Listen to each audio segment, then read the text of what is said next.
bonsoir à tout le monde. Merci d'être venus nombreux pour cette soirée. On va se parler de...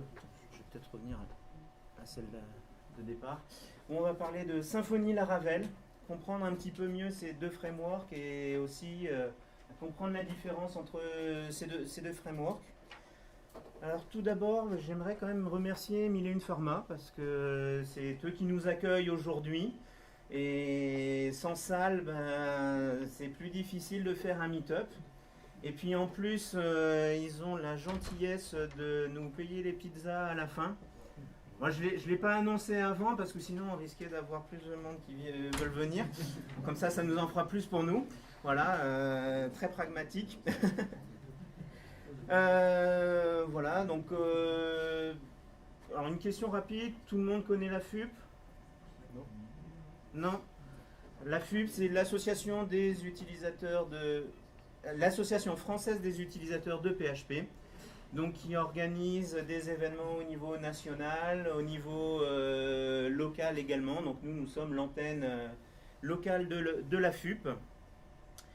Alors il y a également Montpellier Tech Hub qui, grâce à eux, ce soir on va essayer de faire une captation parce qu'il y a plusieurs personnes qui n'ont pas pu venir et qui nous ont demandé si on pouvait faire quelque chose. Donc on va tester, on a récupéré tout le matériel un peu au dernier moment, on ne sait pas si ça va marcher mais on croise les doigts. Voilà. Alors quelques annonces aussi. En fait, la FUP vient de mettre en place un programme de mentoring, donc plutôt destiné à ceux qui débutent sur PHP, mais c'est destiné aussi à ceux qui font du PHP depuis un peu plus longtemps pour devenir mentor, parce que s'il n'y a que des élèves et pas de mentors, ça marchera moins bien. Donc n'hésitez pas, si ça vous intéresse, à aller sur le site de la FU pour vous inscrire, que ce soit dans l'une ou l'autre des catégories. Et nous allons justement organiser le 30 avril, bon c'est bientôt, à Chouzit Café, une soirée où justement la thématique, ça sera le mentoring. Donc présenter un peu mieux le programme et permettre aussi aux gens, aux personnes qui seront présentes, de poser des questions à des personnes qui feront du PHP depuis un peu plus longtemps qu'eux. Et voilà, donc on espère que ça pourra marcher et qu'il y aura des discussions qui vont se mettre en place. Et même si vous n'avez pas envie forcément de rentrer dans le programme officiel, ça sera une soirée qui permettra de discuter un peu de toutes les attentes. Et rapidement, en juin, la FUP réorganise des élections pour ses antennes locales. Donc on est toujours à la recherche de plein de participants parce que plus on sera, moins on aura de boulot chacun. Donc si on peut être 50, ça sera génial, vous allez voir, on sera 3 par meet-up, ça va rouler tout seul. Et on n'en aura qu'un à faire par an. Donc, voilà, donc si vous avez envie, n'hésitez pas de venir nous voir, soit pour intégrer l'équipe existante, soit pour faire une liste dissidente. Il n'y a aucun souci. S'il y a des gens qui veulent faire une liste dissidente, allez-y. On est... Voilà, si on peut arrêter de bosser, il n'y a pas de souci, nous. Ça te convient aussi? Voilà. Donc, on n'est pas contre la dissidence, il n'y a pas de souci. Allez-y, faites-nous concurrence. Voilà, donc on va commencer la soirée. Donc, pour cette soirée, donc, avec la thématique Symfony Laravel, j'ai vu sur Twitter quelqu'un qui a parlé de ramener une hache. S'il vous plaît, pas de blessés. Je sais que ici ça s'appelle Mille et Une Pharma, mais bon, on va quand même éviter, on va essayer que ça se passe quand même dans de bonnes conditions, ça serait quand même mieux. Donc on a préparé, alors l'organisation, on a préparé tout un ensemble de thématiques que l'on va voir dans la soirée. Et à chaque fois, ce qui va se passer, c'est qu'on va avoir nos deux spécialistes, S Symfony, S Laravel, qui vont nous présenter rapidement la façon d'aborder cette thématique dans les deux frameworks. Et ensuite, je vous laisserai poser des questions. Le but, c'est une table ronde, c'est que chacun puisse participer, échanger et avoir une bonne vision. L'idée, ce n'est pas de rentrer dans une guerre Symfony contre Laravel. même si chacun va avoir ses préférences. Le but, c'est, si vous n'en avez aucun, c'est de les découvrir, peut-être pour pouvoir choisir. Si vous avez une préférence, c'est de découvrir ce que fait l'autre pour avoir de bons arguments pour les critiquer. C'est pour ça que je l'ai organisé. Je suis d'un côté et je connais moins bien l'autre. Voilà, donc maintenant, après ce soir, j'aurai plus d'armes pour pouvoir critiquer. Voilà, c'est parfait. Alors voilà, donc on a tout un ensemble de thématiques. Donc au niveau de la soirée, j'ai essayé de mettre 15 minutes environ par thématique. Le but, c'est que l'on puisse les aborder un peu tous. Donc j'essaierai, si les discussions partent trop loin, un moment peut-être de ralentir et pour pouvoir passer et arriver à tout voir jusqu'au bout. Et en tout cas, essayer de voir le maximum jusqu'aux pizzas, parce que je pense qu'il y aura un moment l'appel des pizzas et qui sera sûrement plus fort que la Ravel et Symphonie. Alors, très rapidement, on voit pas grand chose, c'est pas grave. Ça, c'est le baromètre que publie la FUP chaque année. Et donc, ils demandent à tous les développeurs quels sont leurs salaires, où ils habitent. Et en particulier, ils leur demandent est-ce que vous utilisez des frameworks ou des logiciels et lesquels vous les utilisez. Alors, simplement, la grande barre bleue, c'est Symfony. Laravel, c'est ici. Hein. C'est même pas. Là, c'est framework propriétaire, WordPress, Zend, Drupal et Laravel. Donc, Zend en France est encore plus utilisé que Laravel. Le temps de parole sera proportionnel. Je sais pas, est-ce que je suis pro ou pas on va essayer quand même de faire minimum proportionnel avec les questions. Il n'y a pas le même, mais mondial, parce que comme là, on est alors, que franco-français, en fait, plus français, alors ça en fait, ça c'est le baromètre qu'organise la FUP. Donc à ma connaissance, c'est les seuls qui font vraiment un baromètre sur les salaires, qui vont réellement demander aux développeurs. Après, j'ai d'autres chiffres, sans légende. On me l'a dit, mais je ne l'ai pas fait. Voilà, je vais me taper sur les doigts. En bleu, alors ça maintenant, c'est Google Trend. Alors globalement, c'est l'évolution des recherches. En bleu, c'est Symfony. En rouge, c'est Laravel. Et cette fois-ci, c'est des chiffres sur le monde entier. Donc on voit que de manière globale, Laravel est bien plus utilisé. On le voit également ici, toujours la même chose. En bleu, c'est les pays où Symfony est le plus utilisé. En rouge, les pays où Laravel est le plus utilisé. Parce qu'il y a plus de bugs. Ouais, c'est ce que j'ai de recherche. Voilà, c'est vrai que des fois on se demande si, avec les moteurs de recherche, si c'est pas parce qu'on a plus de problèmes. Symfony c'est tellement simple qu'on va chercher direct dans la doc et ça marche tout seul. Voilà. Mais je ne prendrai pas parti, s'il vous plaît. Ne me faites pas dire ce que je ne dirai pas. Voilà. Donc on va commencer les présentations. Donc là, alors déjà présentez-vous parce que ça pourrait être utile.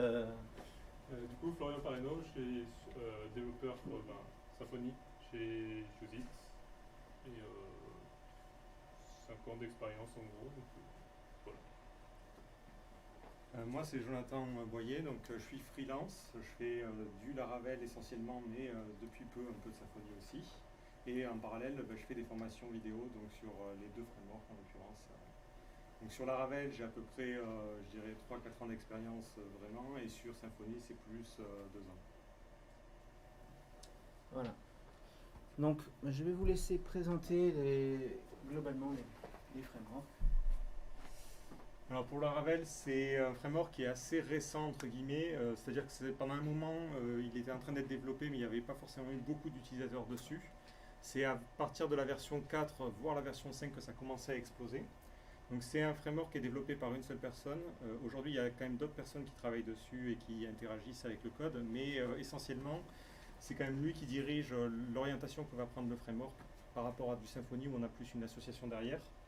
La première LTS, donc pour Long Term Support, elle n'est arrivée qu'en 2015. Donc avant, quand on utilisait Laravel, on avait des mises à jour assez fréquentes. Donc en 2015, ils ont arrêté sur la 5.1 une version qui allait être maintenue avec des mise à jour de sécurité pendant un petit moment. Donc ce qui était un petit peu dommage avant, c'est que ça se mettait à jour tout le temps et il fallait toujours mettre à jour son code. Mais aujourd'hui, il y a des LTS, donc on peut avoir du code qui bouge pas beaucoup. C'est un framework qui privilégie la simplicité du code. Il s'inspire beaucoup de ce que fait Ruby on Rails. Donc l'idée, c'est d'avoir un code qui est facile à écrire et facile à lire, même si parfois il faut prendre des petits raccourcis. Et il dispose un petit peu comme pour Silex par rapport à Symfony d'un micro-framework qui s'appelle Laravel Lumen, qui est une version sans la partie base de données, avec vraiment le strict minimum sur lequel on peut rajouter des fonctionnalités si nécessaire.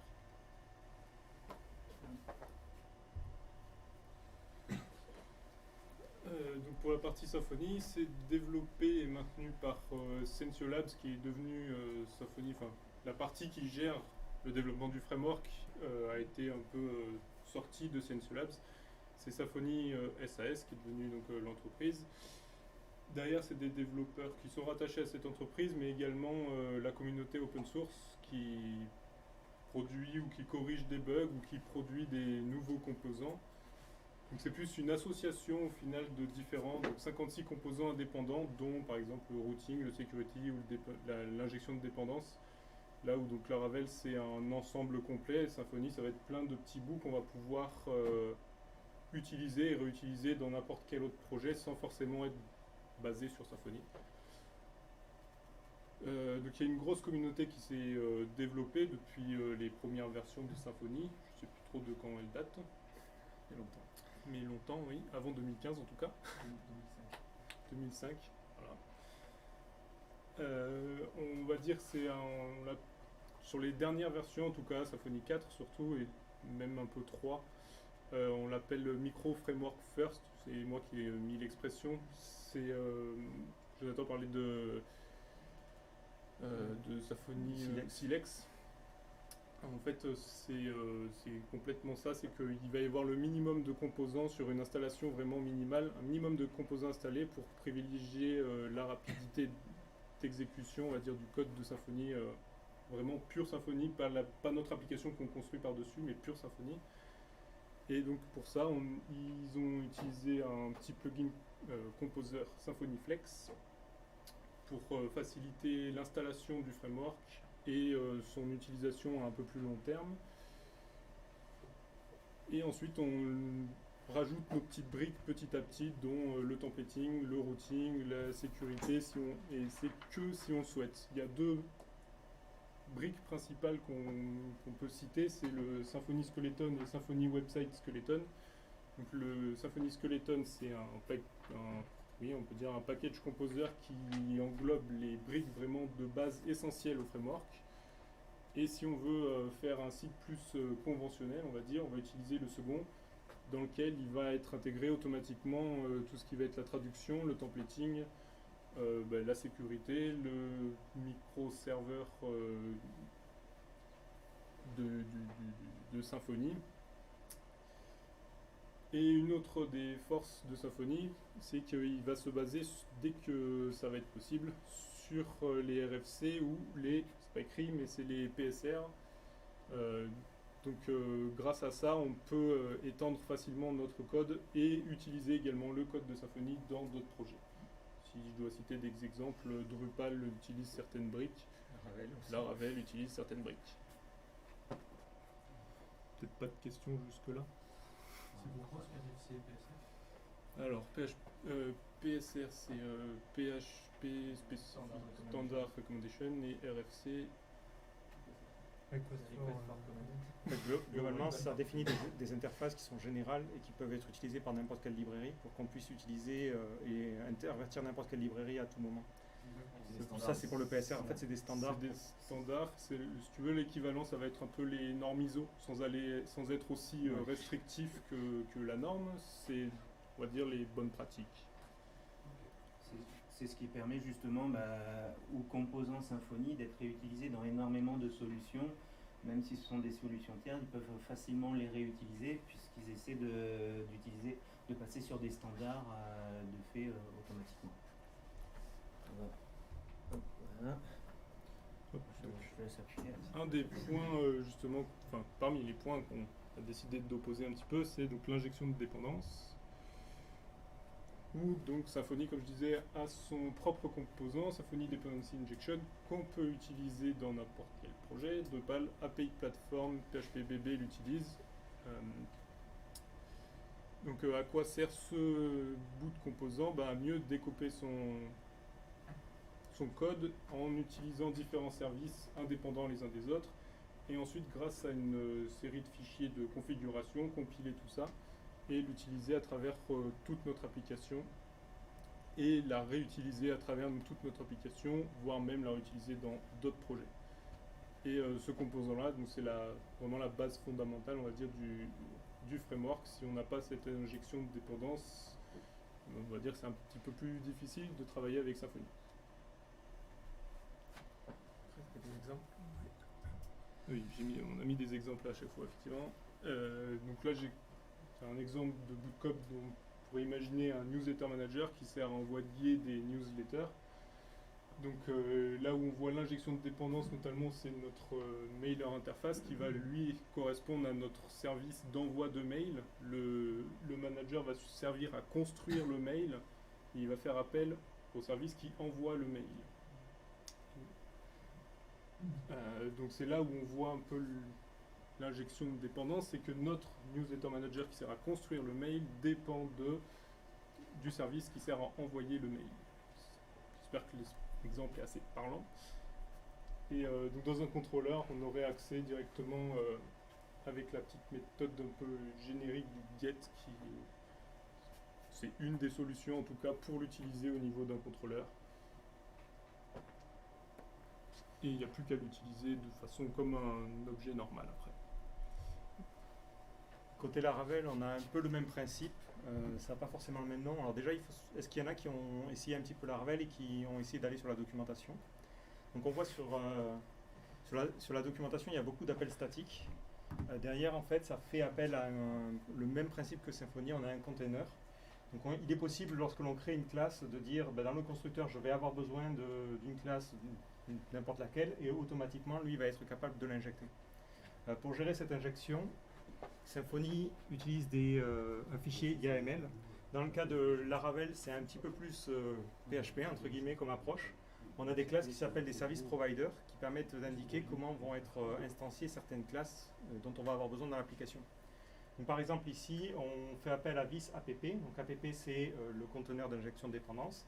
Et on lui dit, lorsque j'ai besoin de la classe connexion, voilà comment tu vas la créer, et c'est un singleton. Et ensuite, ça sera injecté dès qu'on en aura besoin. Donc, si dans une de mes classes, dans le constructeur, je dis j'ai besoin de la connexion, il va utiliser ce petit appel pour savoir justement comment l'instancier et qu'est-ce qu'il doit récupérer.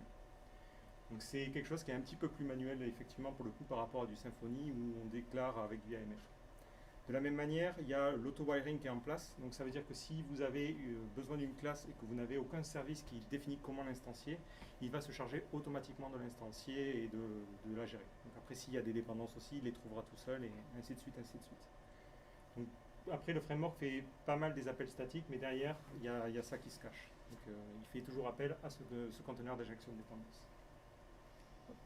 J'en ai pas parlé de la partie Symfony là, dans mon exemple, mais il y a aussi du coup l'auto-wiring qui existe. C'est pour, quand je dis on dépend, notre newsletter manager dépend de notre service d'envoi de mail. Il y a l'auto-wiring qui se cache derrière. Après, il y a la possibilité de le désactiver. Je sais pas si sur Laravel c'est possible. Ouais.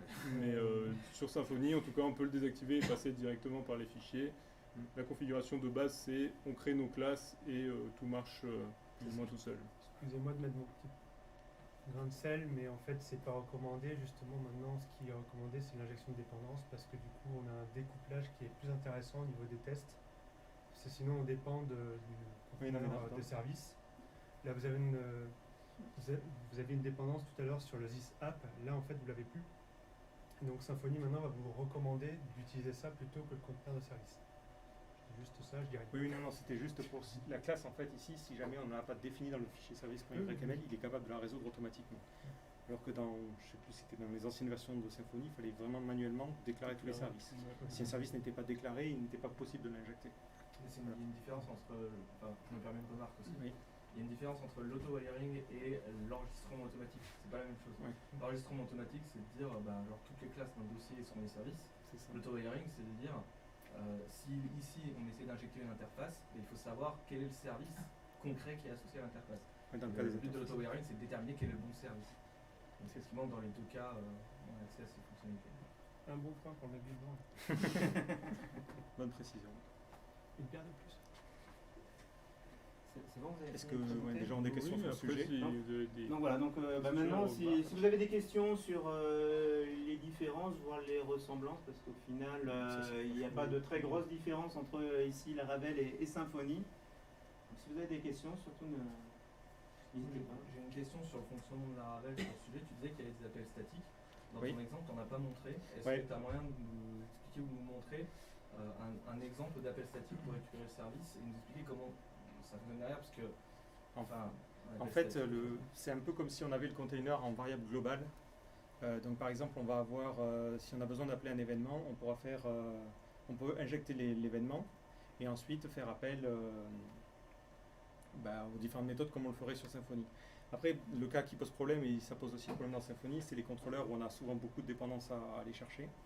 Donc là, on peut faire directement appel à une classe qui s'appelle une façade. Par exemple, on peut faire appel on aura event et directement une méthode statique. Et lui, automatiquement, ce qu'il va faire, c'est qu'il va chercher la classe qui correspond à cette classe statique dans le container et ensuite appeler la méthode sur l'instance en fait. Donc il va faire un système d'instanciation automatique.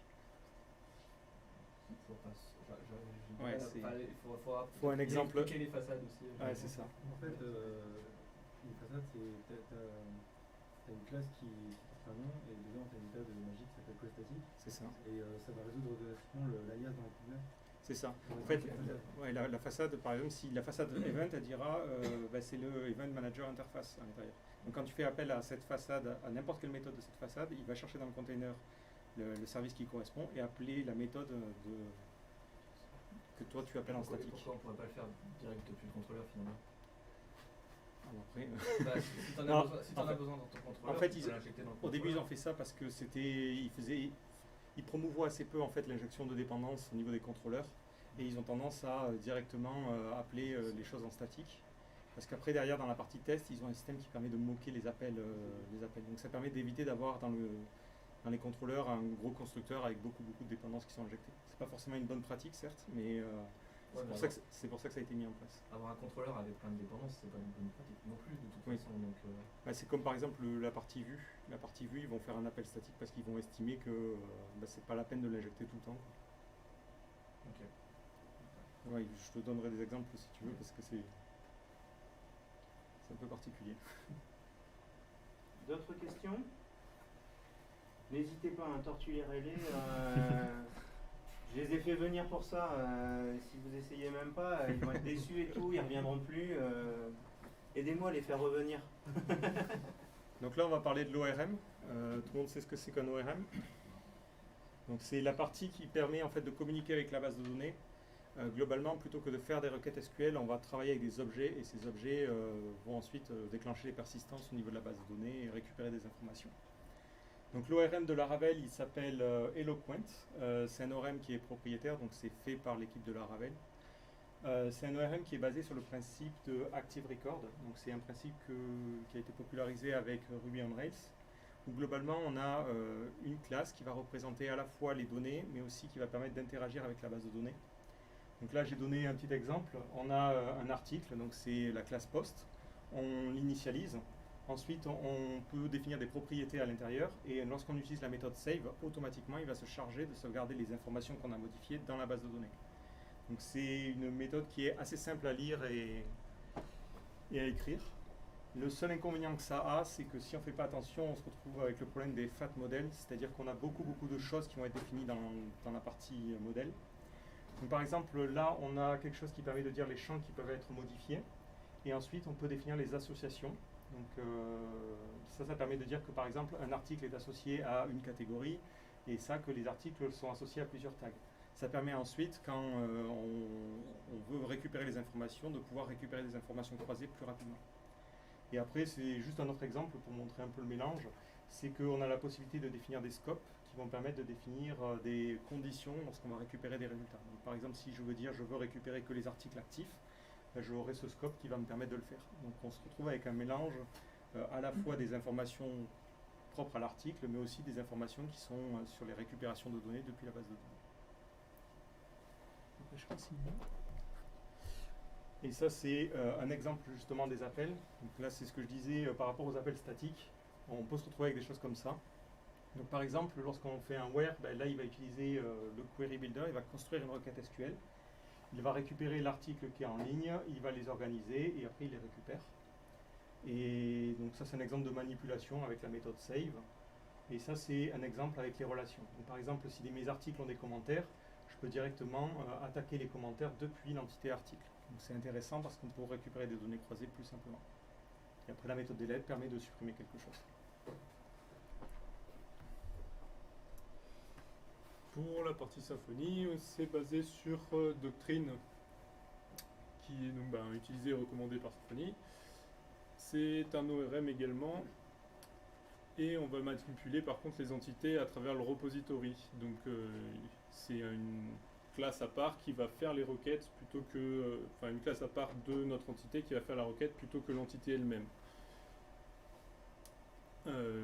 La base de données par rapport à ce modèle-là est complètement abstraite. On va manipuler vraiment des objets et on va arrêter de réfléchir par rapport à, trop réfléchir en tout cas, par rapport à notre base de données réelle. On va manipuler nos objets et on va faire les relations entre nos objets comme n'importe quel système avec plein de classes qu'on va relier entre elles. Avec les exemples, ça sera un peu plus parlant. C'est possible qu'il en manque quelques-uns, ça coupe un peu. Donc là, on a fait, je fais un exemple avec un article de blog, on va dire. Donc ça marche avec des annotations. Il y a possibilité à nouveau de passer avec des fichiers. Donc pour déclarer une entité à une nouvelle table dans notre base de données, on va déclarer donc avec le entity. Et puis chaque propriété va correspondre à notre colonne dans notre base de données. Donc pour l'ID, on va le déclarer en tant que colonne, on va dire que c'est un ID et qu'on utilise les generated value, donc l'auto-incrément par défaut, sur cette colonne-là. On va déclarer un titre et un contenu à cet article-là. Et à chaque fois, on va définir le type de colonne qu'on va vouloir créer en base de données. Donc on n'oublie pas tout de suite notre base de données, mais juste au cran après quand on va vouloir manipuler justement ces articles. Logiquement, voilà. J'ai mis les commentaires du coup pour faire une liaison et là on utilise des annotations un poil plus complexes. On dit notre article a plusieurs commentaires, donc one to many, et on cible quelle entité, quelle classe on va vouloir cibler pour faire cette relation avec Doctrine, et automatiquement il va savoir créer la colonne de référence article ID dans la table des commentaires tout seul. Voilà.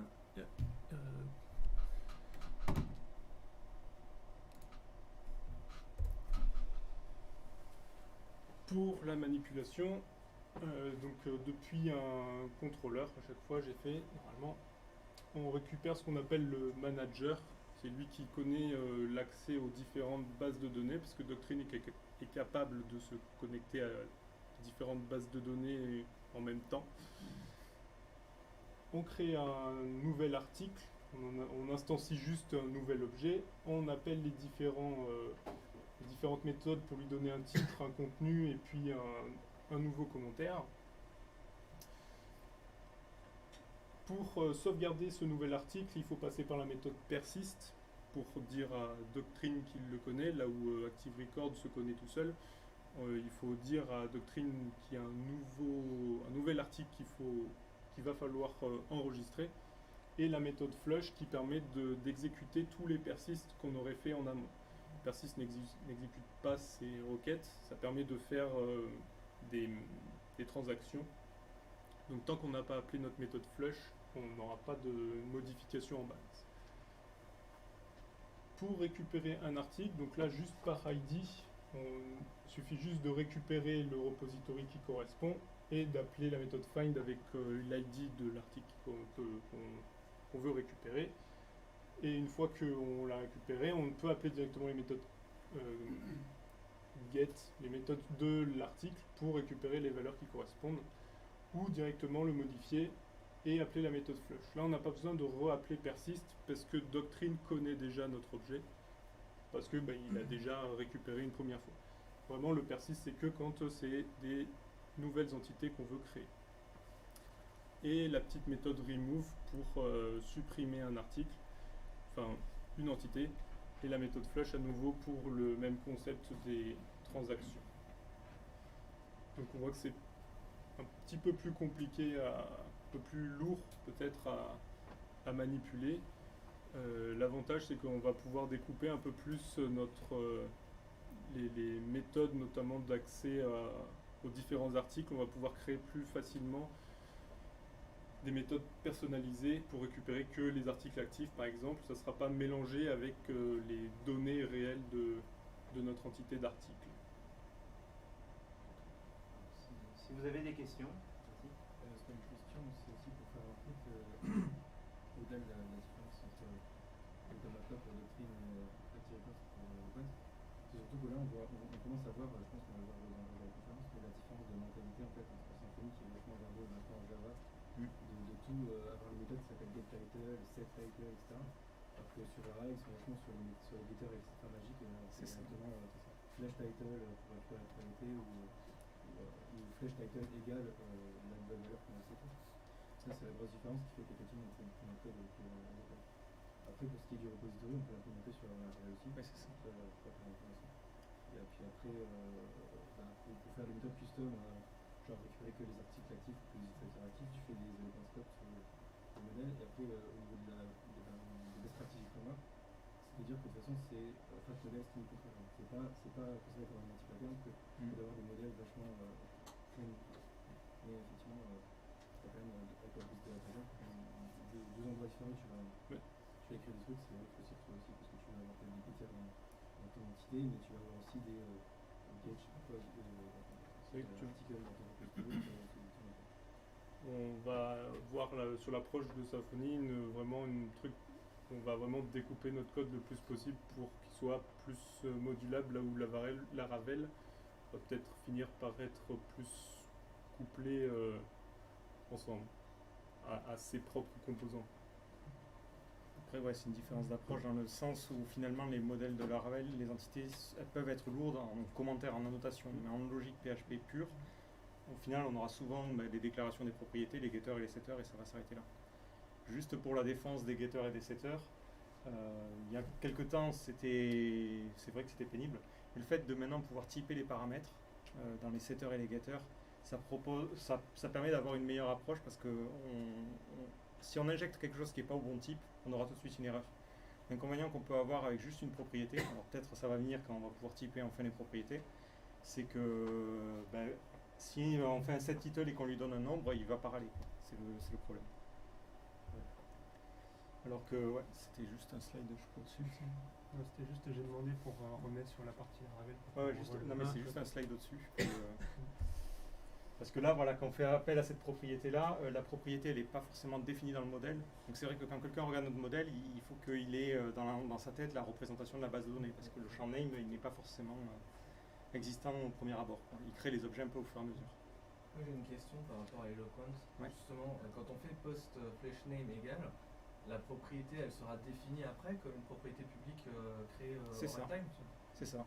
Donc ça fait appel à des méthodes magiques ou des trucs comme ça. Il y a moyen de connaître le type. Oui, il y a des méthodes magiques et on peut même avoir des getters en fait. Mais pareil, c'est pas un getter au sens où on écrit getName, on a des getters qui ont, je sais plus c'est quoi la nomenclature, mais qui font qu'automatiquement dès qu'on va faire appel à une des propriétés, il va appeler ce getter là. Donc on passe toujours par ces propriétés là. Et ils font appel à des trucs magiques en fait. Ok, et donc du coup, si on reprend la différence de définition de notre table entre Laravel et Doctrine, parce que du coup, je préfère vraiment qu'on dise Doctrine pour le coup, parce qu'il y a déjà entre Symfony et Doctrine, il y a une grosse philosophie qui n'est pas du tout la même. Mais du coup, au niveau de Doctrine, tout le mapping est écrit au même endroit dans les propriétés. Et donc, c'est-à-dire que si à un moment donné, on a des relations ou juste des champs, c'est quand même tout écrit au même endroit. Dans la Ravel, j'ai cru comprendre que les relations étaient définies dans les méthodes, c'est ça? Elles sont définies dans les méthodes. La méthode catégorise, ce que tu as dit tout à l'heure. Donc par exemple, cette méthode-là, elle permet de définir la relation. mais elle va aussi servir lorsque tu vas avoir besoin de faire des requêtes croisées. Et automatiquement, ça génère aussi une propriété magique catégorie. Ça veut dire que si tu fais post et que tu cherches une propriété catégorie, automatiquement, il va hydrater la catégorie associée. Donc, il va régénérer une requête SQL, trouver la catégorie associée et te la mettre. Ok, donc il fait du easy loading et on peut l'initialiser en eager loading aussi avec le repository. Et après, si tu fais, en fait, par exemple, là, la méthode commence, là, en fait, ça va créer automatiquement un query builder sur lequel tu vas pouvoir rajouter des conditions, refaire des choses. Donc il n'y a pas vraiment, comme avec Doctrine, où il y a une génération et après il t'envoie tous les objets. Là, les objets, ça va être à toi de les récupérer un peu au fur et à mesure. Non, mais Doctrine fait du lazy loading par défaut aussi. Par rapport au repository, est-ce que tu peux, par exemple, faire app post where et rajouter un select pour récupérer tous les commentaires?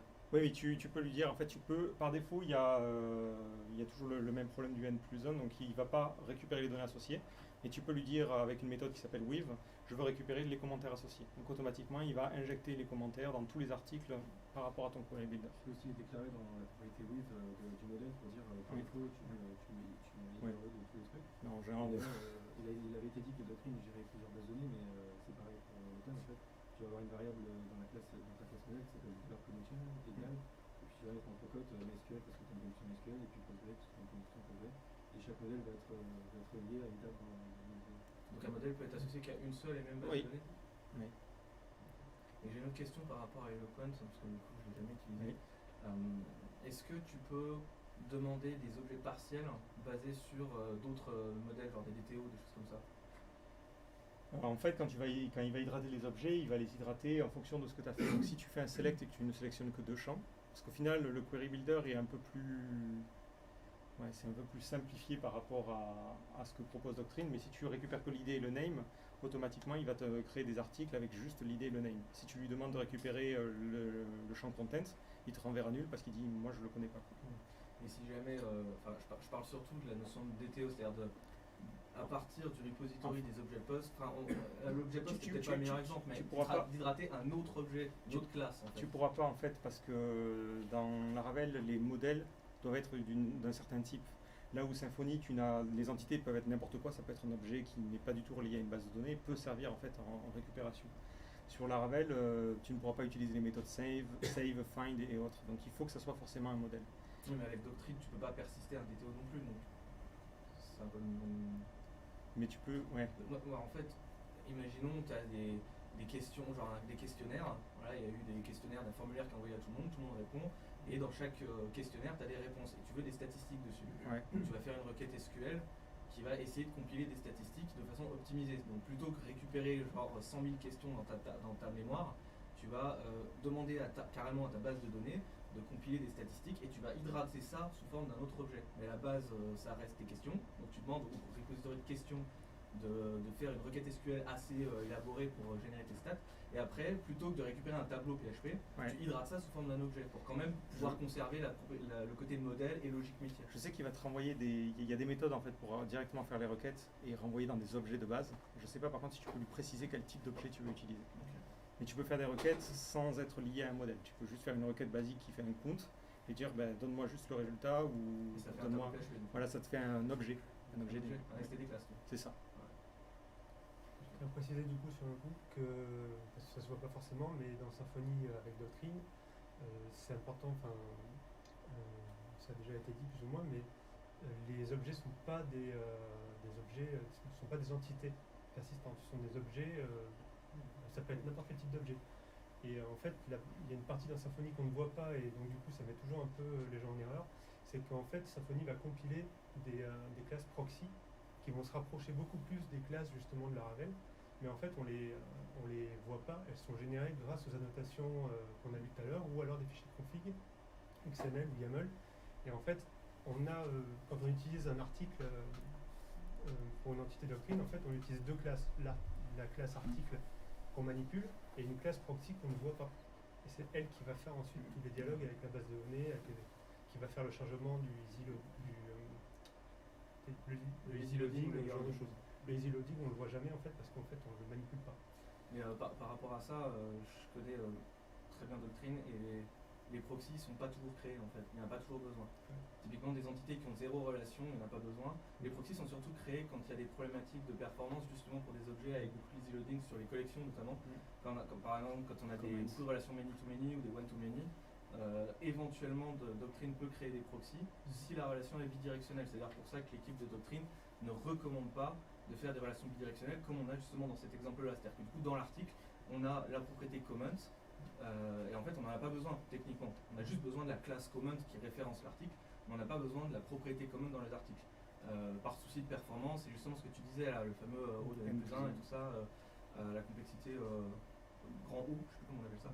Il vaut mieux éviter de mettre des collections dans nos entités, et à la place il vaut mieux faire 2 requêtes SQL, tant pis.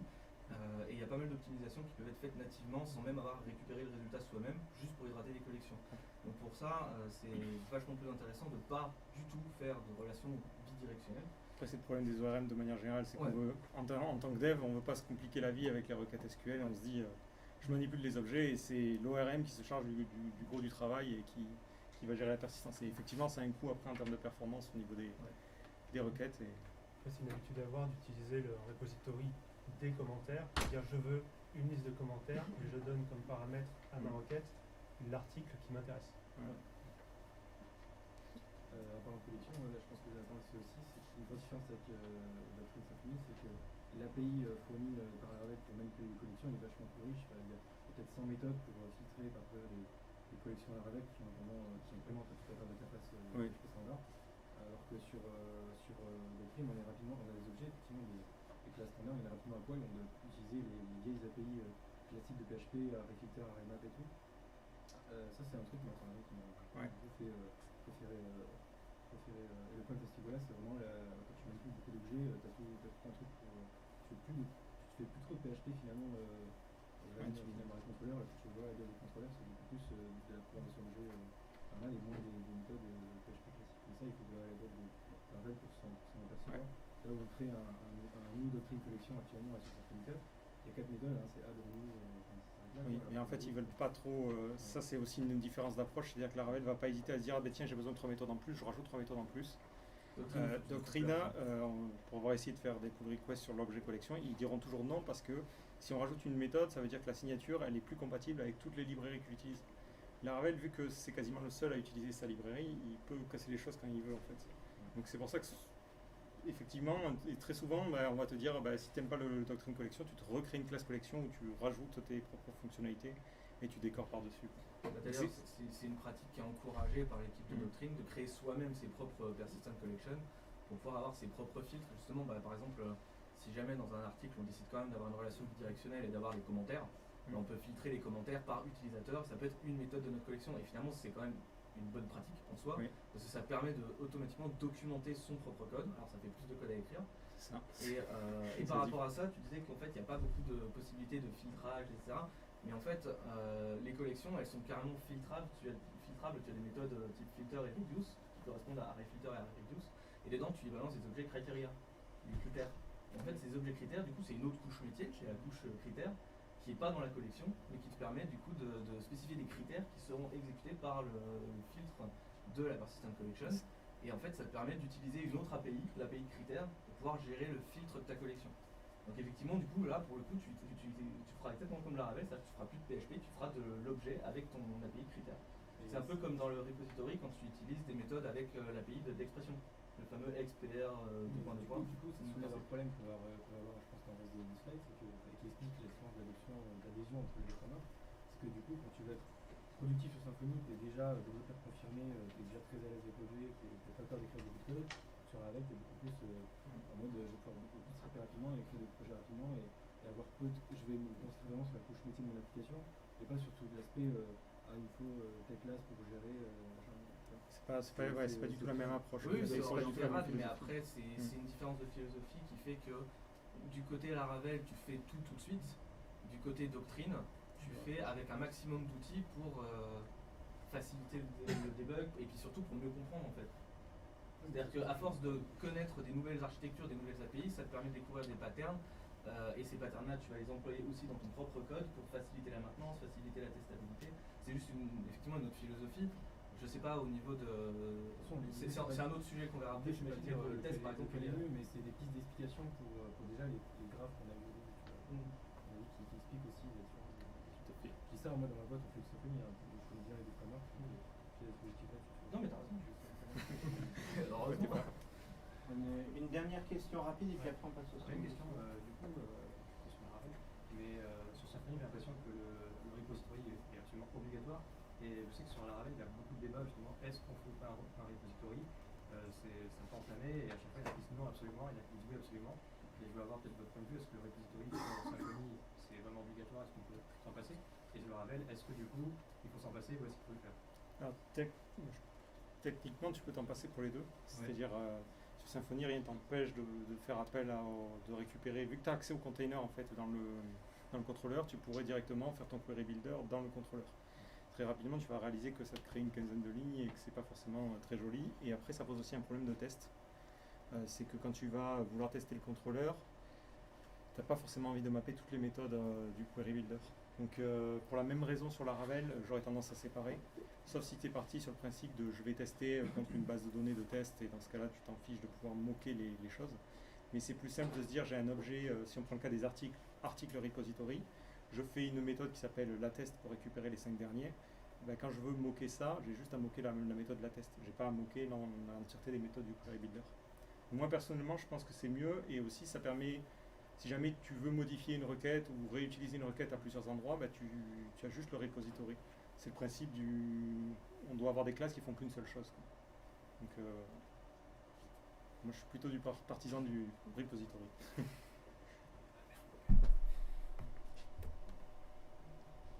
Templating sur les deux approches. Avec Symfony, donc, on utilise Twig, qui est également développé par Sentiolabs. C'est un petit gros moteur de template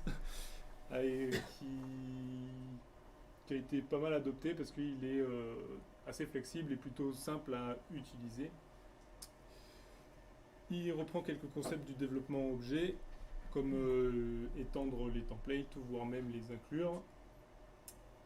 Et il fournit de base quelques instructions de contrôle comme les boucles, les conditions, et il a rajouté quelques fonctionnalités, notamment sur les boucles où on peut savoir très facilement si on se trouve sur la première itération, sur la dernière itération, quel index à partir de 0 ou de 1, ou voire même à partir de la fin, enfin tout un tas de possibilités là-dessus. Il a un langage plus ou moins, mais surtout une syntaxe qui lui est propre, qu'on va voir juste après, et qui a donc l'avantage d'être plus facilement utilisable par rapport à un PHP plus standard. Et donc cette syntaxe-là va être compilée derrière en PHP, donc que ce soit en prod, en test, en dev ou en ce que vous voulez, au final le template mettra exactement le même temps à s'exécuter. Donc un petit exemple pour le coup on va appeler un layout de base qu'on va réutiliser à travers toute notre application. On définit différents blocs de contenu. On va pouvoir venir placer ensuite, remplacer le contenu dans les templates qui vont hériter de ce layout base. Pour les instructions, on utilise ce double accolade %, j'ai pas mis si peut-être après. Donc ça c'est notre layout de base, vraiment minimaliste et simpliste. Ça va être pour notre, si on veut, notre template pour afficher un seul article. Donc on va lui dire qu'on étend notre base, donc on va reprendre toutes les balises CSS, JS, tout ce que vous voulez, head, title. On va les mettre autour, on va lui dire de réécrire notre bloc title qu'on avait défini juste au-dessus. Là. Donc à la place, on va récupérer donc ce qui était contenu dans le bloc parent, donc tout le titre que j'avais mis par défaut, et on va rajouter la barre verticale avec écrit Symfony, et on va réécrire notre bloc que j'ai appelé main content au-dessus. Donc là, on va venir remplir avec le contenu qui est, il doit y avoir n blocs à la fin. Donc si vous voulez, tout ce code-là va se retrouver bien sûr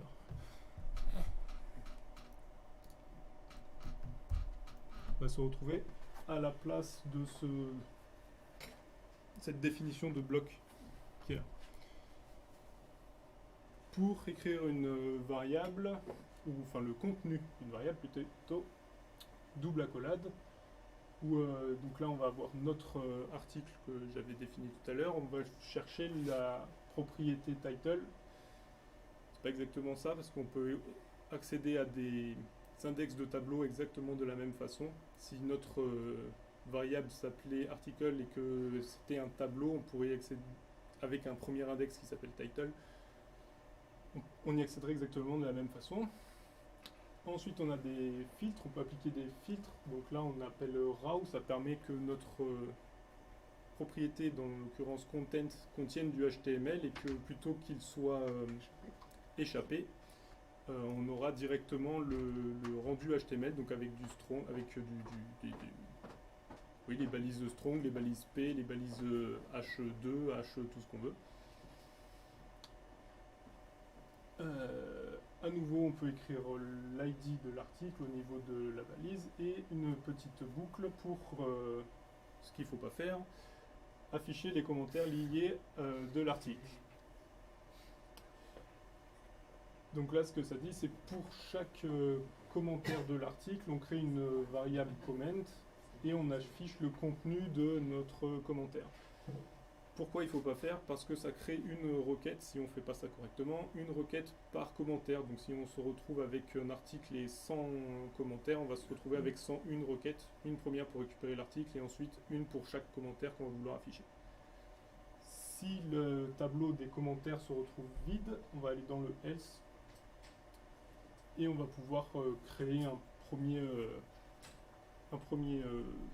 premier commentaire avec un lien. Donc il y a des petites fonctions définies par Twig, Symfony et puis même par vous si vous voulez. En l'occurrence pour créer une URL pour aller sur la page qui va permettre de poster un nouveau commentaire. Et donc là le rendu final de tout ce que je viens de dire avant, en omettant les petits bouts qui servent à rien. Le parent qu'on avait tout à l'heure, le article.title, le article.content avec le pipe raw et le for each le for in les différents commentaires.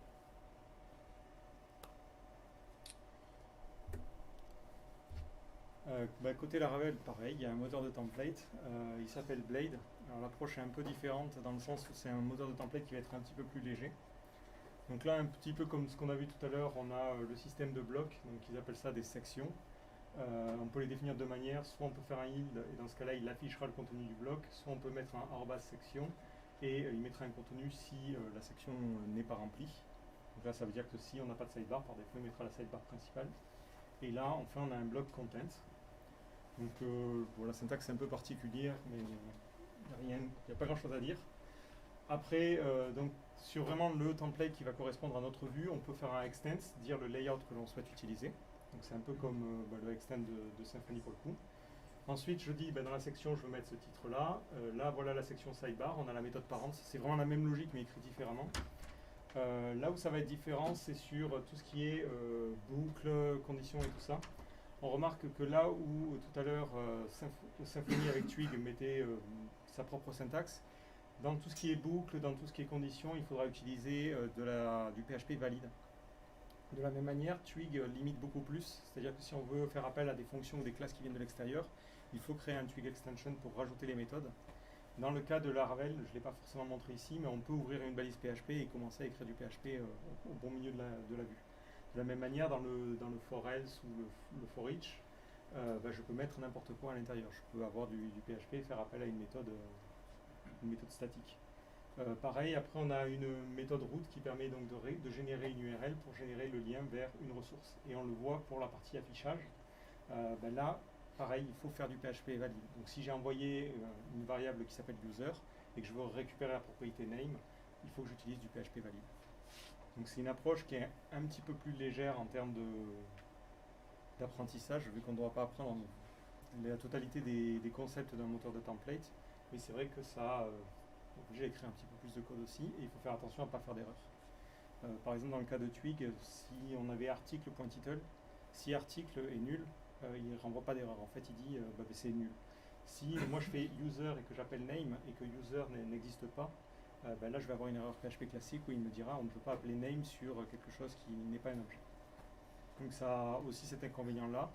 Et c'est vrai que pour les personnes qui débutent, en général, c'est plus intéressant de se dire j'ai un moteur de template dans lequel je peux écrire du PHP et faire appel à mes méthodes. Même si c'est pas forcément tip-top d'un point de vue séparation. Ouais, c'est tout. Des questions? Facile. Est-ce que dans Blade, il y a un système justement qui est similaire aux extensions dans Twig pour créer des nouveaux tags ou créer des nouvelles fonctionnalités? Alors, il y en a un, mais par exemple, si on prend le cas de route, c'est tout simplement une fonction globale qui s'appelle route. Ouais. Dans le cas de ces boucles-là, le for else ou le @empty, il y a possibilité d'en écrire nous-mêmes. Mais pour être honnête, la manière de l'écrire n'est pas forcément tip-top parce qu'en fait, on va écrire notre balise et on va lui dire comment il doit le convertir en code PHP. Donc c'est pas vraiment on va appeler une méthode quand cette balise existera. En fait, on va lui expliquer comment faire la conversion de cette balise au code PHP de la vue. C'est bien, c'est exactement comme ça que fait Twig aussi.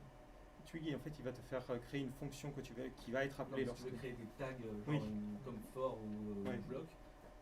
Oui, c'est pareil, il faut aussi lui dire comment parser ça en code PHP, c'est le même principe. C'est le but même d'un parseur. Ouais, mais c'est plus pour les filtres ou les choses comme ça où là il va être un peu plus lourd. C'était surtout ça ma question. Une remarque par rapport à Twig. Twig, il peut être strict par rapport aux variables qui sont nulles ou qui n'existent pas, et il l'est par défaut en dev. C'est juste qu'en prod, il n'est pas strict par défaut. C'est-à-dire que si tu fais appel à une variable qui n'existe pas, en dev, il va te le dire qu'elle n'existe pas. En prod, il ne te le dit pas. Parce que je l'utilise là en ce moment et il me laisse tout si passer. la valeur est nulle, ouais. Alors en général, oui, si tu fais un for sur une valeur qui est nulle, il va considérer qu'il n'y a pas d'itération à faire. Donc il va considérer que nul, c'est la même chose que tableau. Si tu fais user article.title et que article est nul. Que article est nul. Ouais, moi il me renvoie pas d'erreur, il me semble. À vérifier, mais. Bah en fait, normalement, il est censé le faire. Okay. Par défaut, il le fait. Il y a un paramètre dans la config de Twig qui est strict variable. Okay. Et en fait, il est équivalent en kernel debug. Donc en gros, en dev, le kernel debug est true, donc les strict variables sont activées par défaut en dev. Après, je l'utilise en dehors de Symfony, donc c'est peut-être ça. Et c'est peut-être ça, hein, tu peux l'activer dans la config à la discussion.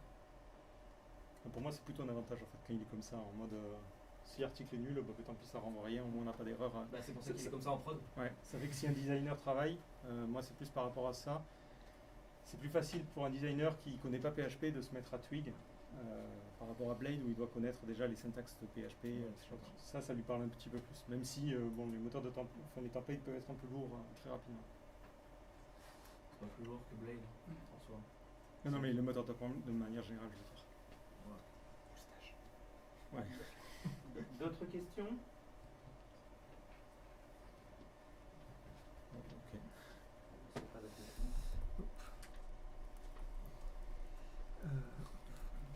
Question formulaire. Ouais, les formulaires. Ok, alors là, sur la partie validation de données, c'est là où on va avoir de très grosses différences. Ils ne fonctionnent pas du tout de la même manière. Sur Laravel, on n'a pas un concept de forme comme on peut l'avoir sur Symfony, c'est-à-dire qu'on n'a pas une classe qui permet de représenter un formulaire. On va plutôt avoir une classe qui va permettre de générer les règles de validation. Donc là, on a l'appel statique, on reviendra de ça plus tard, mais par exemple, on dit que le titre, il est requis, il doit être unique par rapport à la table poste et il doit faire au maximum 255 caractères. Ouais, on peut définir les règles comme ça, on peut les définir aussi avec des classes. Ça peut être défini sous forme de tableau, il nous laisse un peu tout faire. Donc là, j'ai montré les différents exemples. Soit on met les règles sous forme de chaîne de caractères séparées par des pipes, avec des options séparées par des 2 points. Soit on peut créer un tableau avec le nom des règles, soit on peut carrément mettre un new et donner le nom de notre règle. Ensuite, sur le validateur, on va lui envoyer les données et automatiquement on pourra lui dire est-ce que ça a échoué ou pas. Donc on peut valider les données de cette manière-là. Après, il y a une méthode qui est un petit peu plus propre, et c'est celle qui est conseillée de manière générale, c'est qu'en fait, on va pouvoir créer un objet request personnalisé. C'est un objet qui va avoir des méthodes spécifiques qui vont permettre de définir des règles de validation, des règles d'auto-autorisation pour savoir si l'utilisateur a le droit ou non d'y accéder. Et automatiquement, on va injecter cet objet à la place de l'objet request qu'on injecterait normalement dans la méthode du contrôleur. Par exemple ici, pour sauvegarder une donnée, un article, plutôt que de lui envoyer l'objet request, je lui envoie mon propre objet request qui s'appelle store blog post. Et dans cet objet-là, j'ai défini les règles de validation à appliquer. Donc après, le framework va automatiquement, lorsque je vais poster un formulaire vers cette action-là, dire il y en a cette requête qui a la méthode rules, donc je dois appliquer les règles de validation et vérifier si c'est pas bon. Si les données qui sont postées ne sont pas correctes, automatiquement il va rediriger vers la page précédente en envoyant dans la session les différentes erreurs de validation qu'on pourra ensuite afficher au formulaire. Donc, par rapport à ce que l'on pourra voir juste après sur Symfony, il y a beaucoup de choses qui sont faites de manière implicite pour justement simplifier l'écriture du code.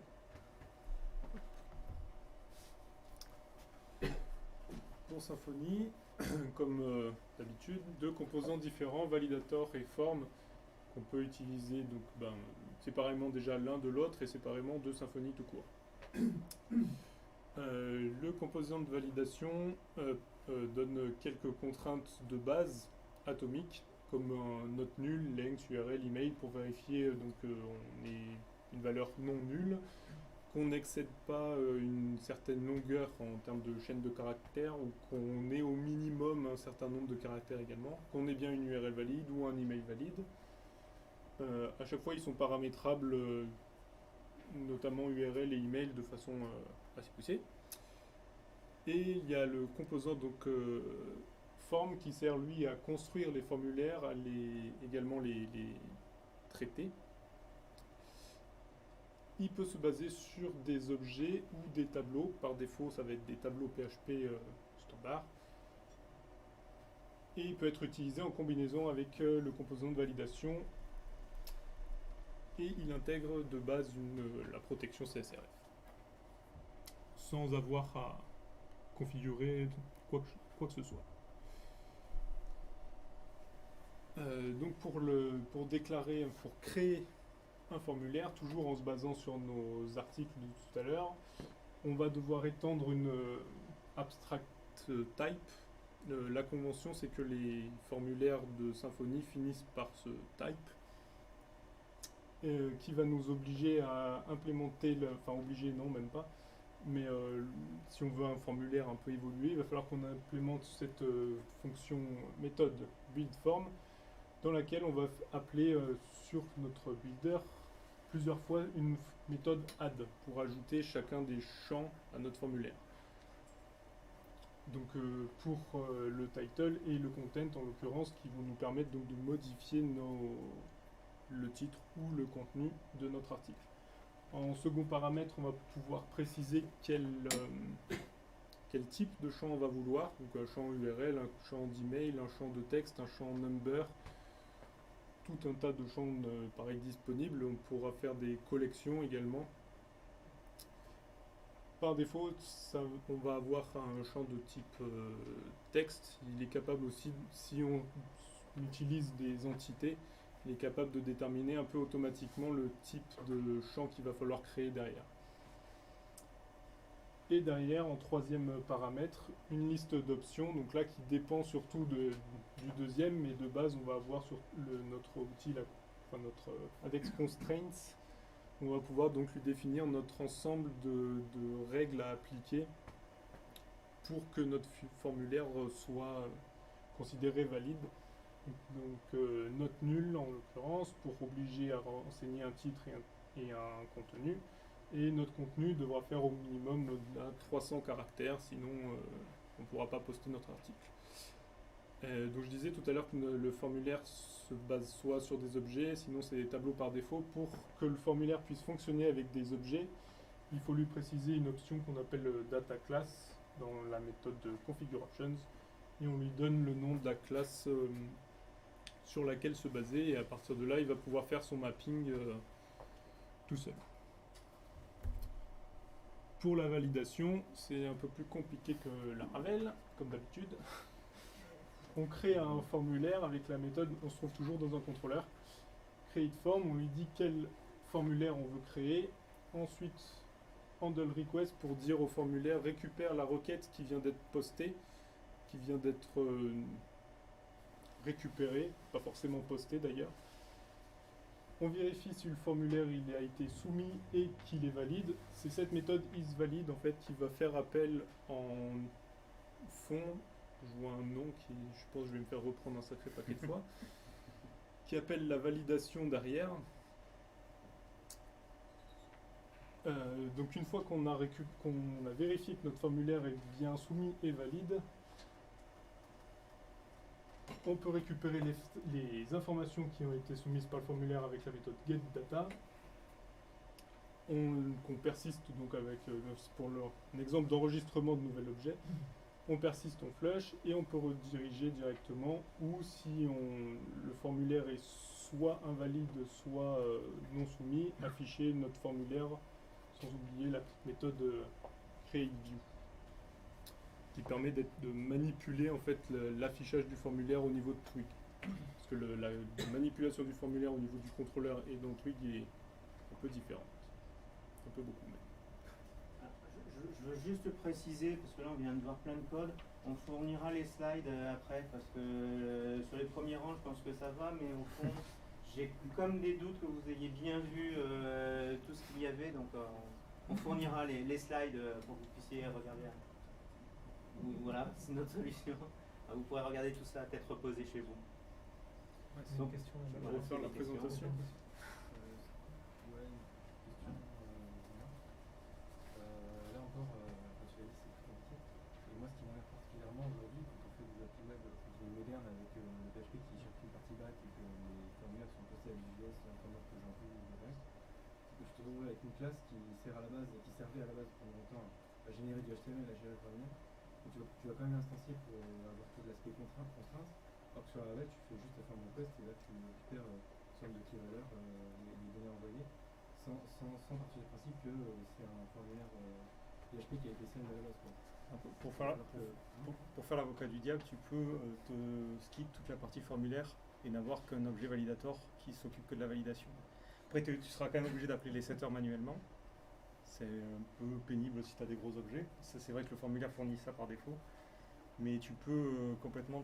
Après, le validateur, il est un peu verbeux, certes, mais tu peux avoir une validation manuelle de la requête. En fait, ce que je veux dire, c'est qu'on se rend compte, parce que quand on a vécu effectivement avec du période où pas trop JS et pas trop d'applications découplées, c'était bien pensé.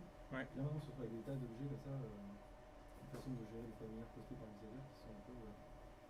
je parle juste quand on fait justement des API du front, quoi, si on teste un peu l'approche Laravel, on récupère en plus directement les valeurs sur request slash username, request slash password, et comme ça j'ai juste request only et les valeurs qu'on va récupérer sur des tables associatifs. On se rend compte que pour faire des API vraiment REST, là pour le coup, parce que ça va être c'est de plus en plus le cas aujourd'hui, on peut surtout des API REST, on voit que sur Laravel c'est quand même un peu moins En fait, si tu essaies de faire des API avec Symfony pour le coup, ce que propose le framework de base va être très verbeux. Il va falloir aller vers des bundles comme API Platform qui vont automatiquement comprendre les règles de validation de tes entités et répondre correctement aux appels REST. Ça va te simplifier beaucoup la vie plutôt que d'essayer de faire le traitement manuel qui est un peu... Ça j'ai vu la doc, ça a l'air génial, mais par contre j'ai l'impression que personne n'utilise encore. Il y a pas mal de gens. Les plateformes si, c'est super utile. Ah ouais, c'est super utile. C'est vachement récent, mais C'est vachement quoi vachement récent. Justement, moi quand j'ai vu le truc, je me suis dit tiens, ils ont fait ça parce que ça il y avait un vide en fait. Tu vois. Et justement, ça fait une bonne transition. Je suis désolé, je monopolise aussi Vas-y, l'attention, mais sur un commentaire, le composant forme de Symfony a été fait pour faire le rendu de formulaire HTML. Donc si jamais tu utilises le composant forme pour gérer des API, tu l'utilises pas bien. Parce que c'est pas fait pour ça. Si tu veux faire de l'API, en fait, ce dont tu as besoin, c'est d'un serializer et de ton validator. Donc si tu fais de la soumission de formulaire en JavaScript, tu envoies un payload en JSON, en n'importe quel format, tu désérialises ça dans un objet, et tes contraintes de validation, tu les remets dans ton objet. Parce que tu peux mettre les contraintes de validation par les annotations, effectivement, par les annotations, parce que du coup c'est une bonne pratique, parce que tu as ton objet qui est censé être désérialisé, et le gros avantage de la version serializer plus validator par rapport au formulaire, c'est que le serializer, il n'utilise pas les getters et les setters. Le composant forme, il fait une trop grosse utilisation des getters et des setters, ce qui t'oblige à en avoir. Donc quand tu veux mettre des entités riches dedans, en général une entité riche, tu n'as pas forcément de setter, tu es quand même obligé de les avoir juste pour le composant forme. Donc vraiment, il y a vraiment une différence entre les deux besoins métiers. Si tu as des formulaires en HTML, tu vas souvent utiliser le composant form. Mais si tu as des API à faire, tu prends le serializer de Symfony qui est hyper fourni, qui est massivement utilisé par API Platform d'ailleurs, et le validator, et tu valides des objets pour lesquels les contraintes seront mappées par des annotations. Et en fait, tu n'as pas besoin d'aller plus loin. Tu prends ton serializer, tu déserialises, validator, tu valides. Si tu as des erreurs, tu envoies une erreur. Si tu n'as pas d'erreur, tu persistes et tu coches. Et ça se fait en autant de lignes que ça, en fait, voire moins. Et si tu utilises des modèles riches, tu peux même carrément demander à ton objet de se déserialiser tout seul à partir de la donnée. Ça va encore plus vite. Mais du coup, tu n'as plus besoin de serializer. Précision. Ouais. Précision. Vas-y. Ça sert pas que à faire l'affichage du formulaire HTML, ça sert aussi à faire le mapping de ta structure de formulaire en ta structure d'entité. Parce qu'à chaque fois, les exemples, c'est vrai que c'est un petit peu chiant avec Symfony, on te met toujours l'article qui est relié à des commentaires, et donc du coup, on va te faire un formulaire dans lequel tu as l'article, et puis en dessous, on te met les petits formulaires. Mais en fait, si tu as envie, tu pourrais très bien faire 3-4 formulaires différents, avec le titre de l'article d'un côté, l'autre avec les commentaires de l'autre, etc.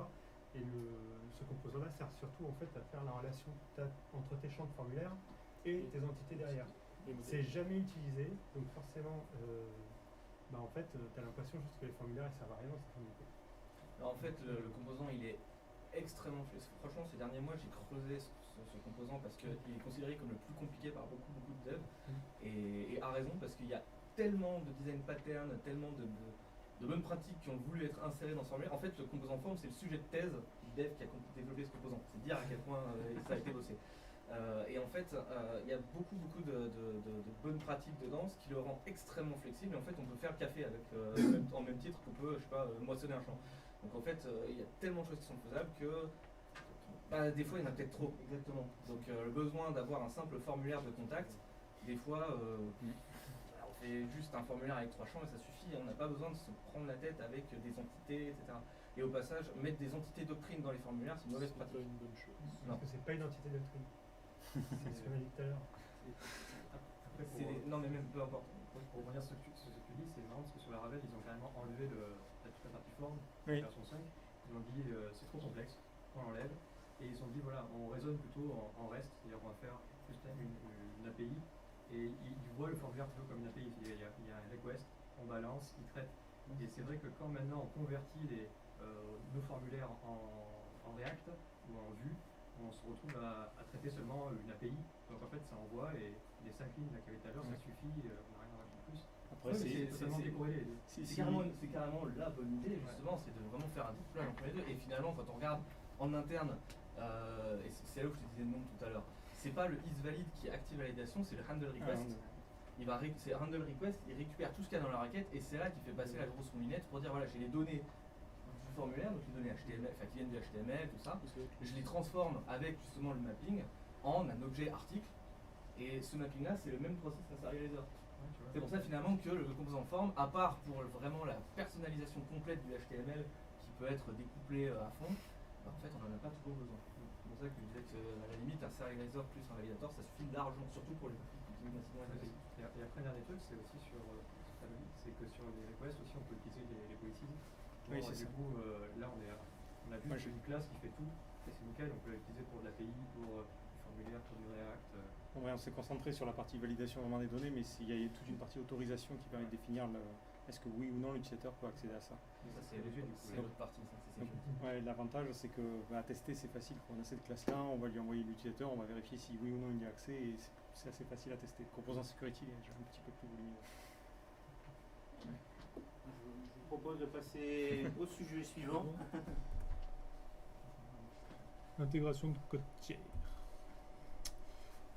Code tiers, on entend des morceaux de code ou librairies qui n'appartiennent pas aux développeurs de l'application en cours. Donc on a un système de bundle avec Symfony qui existe, qui permet d'ajouter donc de petites fonctionnalités, petites voire même grosses, comme notre Lexis JWT Authentication Bundle qui permet donc de faire de l'authentification par token JWT.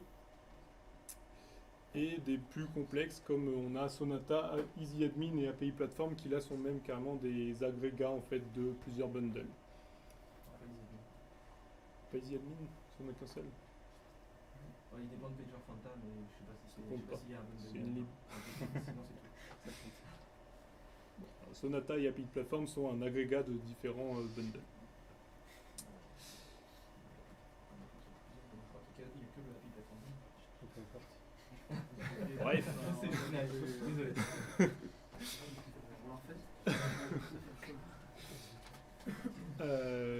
Donc ils fournissent différents services qui sont plus ou moins flexibles et qu'il suffit de réutiliser dans notre application, juste soit en paramétrant, soit en fournissant différents paramètres aux fonctions qu'on appelle. Et souvent il est possible de les étendre ou de les réécrire si la solution, enfin si le bundle ne correspond pas pile poil à notre besoin. On va pas citer False User Bundle, mais on peut le réécrire. Donc avec Symfony, c'est très simple. On utilise Composer. On fait un Composer Require. Donc là, c'est l'XJWT Authentication Bundle. Grâce au super Symfony Flex et aux recettes, ça s'installe tout seul et ça marche tout seul. On n'a plus qu'à utiliser. Donc là, pour créer un nouveau token JWT, on utilise le service Token Manager Interface. On appelle la méthode create pour le créer et le seul paramètre nécessaire, c'est l'utilisateur connecté et on reçoit un token avec les différentes infos du token. Côté Laravel, on a aussi un système d'extensibilité. Alors c'est un petit peu plus sommaire pour le coup. On l'a vu, il y a la possibilité d'injecter en fait des nouvelles dépendances via un service provider dans notre application. Et ce qu'on peut faire en fait, c'est qu'on peut avoir des librairies tiers qui vont elles aussi avoir des services providers qui vont se charger de rajouter des choses dans le container. Donc c'est ce que font automatiquement les bundles dans le cas de Symfony et c'est ce que peuvent faire justement les librairies tiers dans le cas de Laravel. Donc on n'a pas quelque chose comme Symfony Flex qui va venir modifier notre code, mais les différentes librairies ont la possibilité de définir via des petits commentaires ou enfin un petit attribut dans leur composer.json le service provider à charger lorsque la dépendance est téléchargée. Donc par exemple ici, c'est quelque chose pour gérer automatiquement les entêtes cores. Si jamais on installe cette librairie dans notre service provider, il va charger cette librairie-là qui peut du coup récupérer notre container, interagir avec les routes pour ajouter des routes, rajouter ses propres services et qui peut faire différentes choses. Donc on a en fait juste une seule classe qui est chargée et qui va faire un peu ce qu'elle veut au niveau de notre framework. Et donc il n'y a pas grand chose de plus à dire à ce niveau-là, si ce n'est que sur les librairies, c'est un petit peu plus compliqué dans le sens où Symfony a tendance à assez peu bouger le code et donc on a des librairies qui sont imposées depuis longtemps et qui font beaucoup de choses. Sur Laravel, vu qu'il a tendance à intégrer beaucoup de choses dans le corps, on trouve beaucoup moins de librairies. Et en plus de ça, c'est un petit peu difficile de les maintenir dans le temps vu que l'API de Laravel change assez souvent. Donc ça revient au problème que je disais tout à l'heure de manière générale. Une question, je ne sais pas si vous avez fini les parties. Oui, je crois. Oui, on a pas en dessous. Ouais. Du coup, si on prend l'exemple de Cors, parce que je trouve que c'est un bon exemple, avec Symfony, on a un bundle qu'on ajoute et on configure le bundle pour savoir quelles sont les requêtes, quelles sont les URL, les entêtes, HTTP, les méthodes, etc. sur lesquelles on peut avoir des entêtes Cors à renvoyer avec des options de preflight et tout ça. Et pour celui-ci, le service provider que tu as donné un exemple, comment on fait pour le configurer? Alors, certains service providers proposent de la configuration. En fait, tu vas te retrouver dans le app service provider avec une instanciation du service tiers, justement. Donc, à ce niveau-là, tu peux avoir des tableaux d'options, tu peux avoir différentes options que tu vas pouvoir régler. Donc, si jamais tu veux changer certaines choses. Et après, il est aussi possible de modifier après coup le container pour changer les implémentations de certaines interfaces qui sont utilisées par les librairies. Donc c'est un peu comme dans le cas de certains bundles Symfony où tu vas changer en fait la classe associée à un service pour changer sa logique. Et ça va être exactement la même chose ici. Tu peux tout surcharger. Tu peux du coup tout surcharger vu qu'ils font tous appel au même container en fait. Donc tu passeras à peu près de la même manière. Après on n'a pas forcément un fichier de configuration. Tu peux avoir des petites configurations qui sont faites par-ci par-là, mais c'est pas au même niveau que le YAML des bundles Symfony. Et après, comme je disais, il y a beaucoup de choses qui sont directement intégrées dans le core, donc c'est vrai qu'on n'a pas de gros bundles comme peut l'être EasyAdmin ou API Platform par exemple.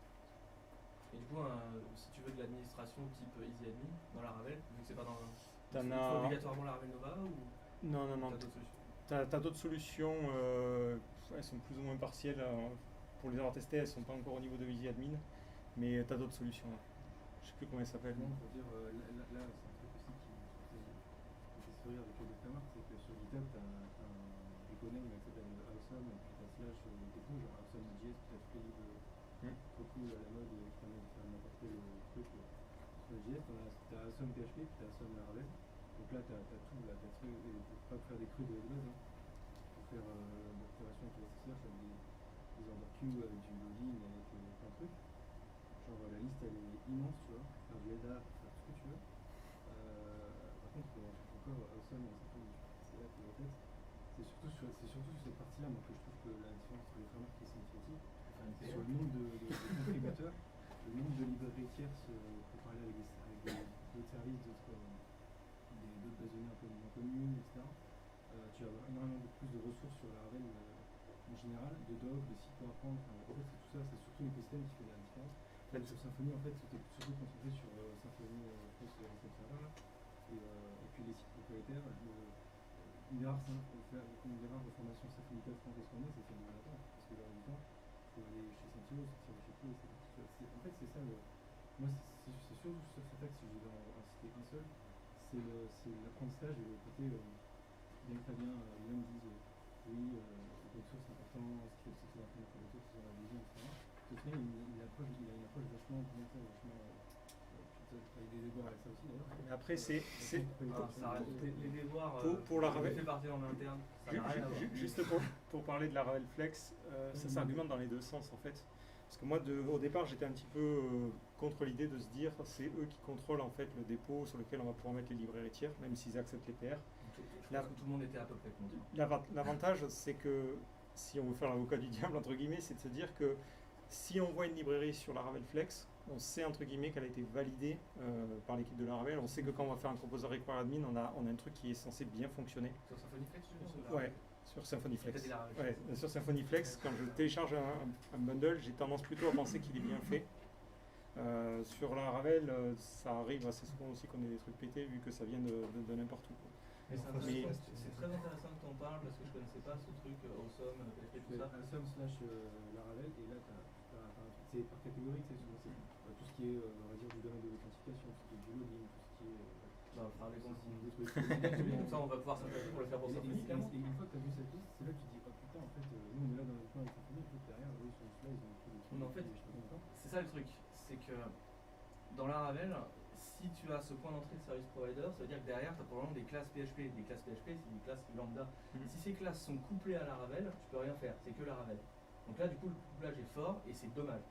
En revanche, si ce sont des banales bibliothèques PHP, je te donne un exemple, Parsedown, c'est une bibliothèque pour faire parser du markdown en HTML. Parsedown, c'est un banal objet, tu l'instancies, tu parses et c'est bon. Il n'y a pas de couplage. Dans Laravel, tu regardes les versions d'un peu de Laravel, c'est beaucoup de librairies qui n'ont rien à voir avec Eliminate et des choses. Oui, justement, c'est ça la différence de philosophie entre Symfony et Laravel, c'est que Symfony il est composant centrique. Donc il y a plein de composants, tu peux tous les utiliser. Pardon ? C'est surtout les leurs qui prennent. Non, en fait, Symfony, il est indépendant. C'est-à-dire que Symfony c'est dans la philosophie du framework, ne doit dépendre d'aucune source extérieure. Pourquoi ? Parce que c'est pas Symfony qui va pouvoir en faire la maintenance. C'est tout le problème de la maintenance. Il y a entre 15 et 20 personnes dans la core team de Symfony. Ces 15-20 personnes s'occupent de Symfony et des 50 et quelques composants. Si jamais Symfony doit commencer à s'occuper, ça dépend des versions en fait. Les versions Symfony 2, il y en a 45. Donc si l'équipe de Symfony commence à devoir maintenir les bundles tiers, ça n'en finit jamais. Un exemple très représentatif de tout ça, c'est Doctrine. Symfony recommande l'utilisation de Doctrine, mais Symfony ne maintient pas Doctrine. Les gens qui maintiennent Symfony et Doctrine, ils ont pour beaucoup une philosophie très différente. Doctrine est très orientée standard, bonne pratique, etc. Et Symfony tend de plus en plus à s'orienter vers ce qu'on appelle la développeur expérience. C'est pour ça qu'on a Flex, qu'on a des trucs un peu plus rad. Mais pour autant, ça reste composante centrique. Et donc, si je reprends l'exemple de ce que tu disais sur Awesome et tout ça, si tu trouves un package qui fonctionne pour la Laravel et qui est super bien, je sais pas, tu as LDAP, LDAP c'est pas un exemple. Tu vois des trucs à Ucastor, c'est bon, tu vois. Ouais, mais un exemple core. C'est l'approche open source, tu n'as pas besoin d'avoir la bénédiction de Sentio, tu vois. Mais il y en a pas en fait. Il y en a pas, c'est ça le truc, c'est que Symfony a sa base à maintenir, c'est bon. Et en fait, ce sont les contributions. Voilà, et tu peux tout mettre dans Symfony. En fait, pour rajouter quelque chose dans Symfony, tu fais un composer require de n'importe quelle bibliothèque PHP, Oui, tu vas dans ton service.yaml, tu définis la classe en tant que service, et c'est bon. Les services providers, en fait, Oui, c'est les différents points d'entrée, sauf que le service provider, il est couplé au container de Laravel, et visiblement, d'après ce que tu me disais, on peut utiliser les fonctions statiques de Laravel dedans. Si on prend l'exemple du parse down, un truc pour convertir en markdown, sur Laravel, ce qu'ils vont faire, c'est qu'ils vont créer un service provider qui va injecter la méthode parse pour l'avoir dans les vues. Dans le cas de Symfony, ils vont plutôt se dire il n'y a pas besoin de le faire. Quelqu'un va créer une twig extension, il ne va pas créer un bundle, et c'est à toi d'enregistrer ta twig extension. Exactement. Donc, et si du jamais coup, tu veux pas créer ta twig extension, il y aura probablement quelqu'un qui fera un bundle. Après Toi, tu fais un require du bundle, et le bundle, il va rajouter l'extension twig dans ta bibliothèque. Mais il y a une différence entre le bundle et la fonctionnalité. Le bundle, c'est juste de la glue entre justement tout l'écosystème Symfony et la bibliothèque derrière. Typiquement, on a le security bundle qui intègre les composants de sécurité, l'authentification, CSRF. Et ça, CSRF, tout ça, c'est des composants indépendants. Tu peux l'utiliser dans Laravel si tu en as envie. Mais ouais, juste par rapport au problème de bundle, le problème aujourd'hui, c'est qu'il y a un peu une ambiguïté d'un côté sur la documentation de Symfony où on déconseille l'utilisation de bundle de manière dans l'applicatif. Ouais. Donc ça, c'est logique. Mais du coup, c'est plus difficile en fait de commencer à créer un bundle sur Symfony. La doc n'est pas forcément invitante à ce niveau-là par rapport à juste créer une classe service provider et ensuite on peut initialiser ce qu'on veut. Donc c'est bien que tu le dises. Ouais, c'est souvent. Je pense qu'il y a une barrière d'entrée qui est un peu plus importante qui justifie peut-être le. La différence entre la doc Laravel et la doc Symfony. Non, ça c'est qu'une question de goût, ça tu peux rien dire. Franchement, elle est mise à jour tous les jours et la doc de Laravel elle est mise à jour tous les jours. Juste par plein de gens de la communauté. Donc c'est pareil, c'est la même chose. Atomiser l'information dans la doc Symfony. C'est une. vachement dérangé.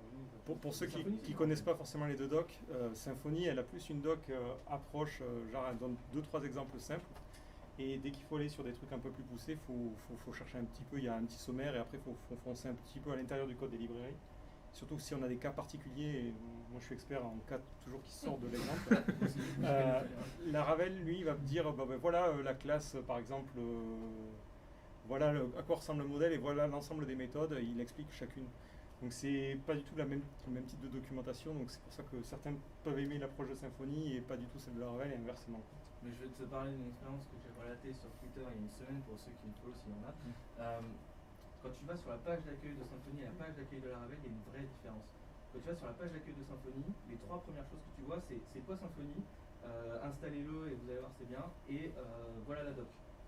Voilà, l'installez-le, c'est voilà les premières étapes pour démarrer un peu le Symfony. Quand tu vas sur le site de Laravel, la première chose que tu vois, c'est Laravel c'est cool, et après tu as 3 liens vers les produits payants de Laravel. Et tu es obligé de chercher le bouton de la doc, alors qu'il n'est pas affiché en gros. Donc tu disais Symfony c'est plus marketing, etc. Rien qu'au niveau des pages d'accueil, il y a déjà une différence.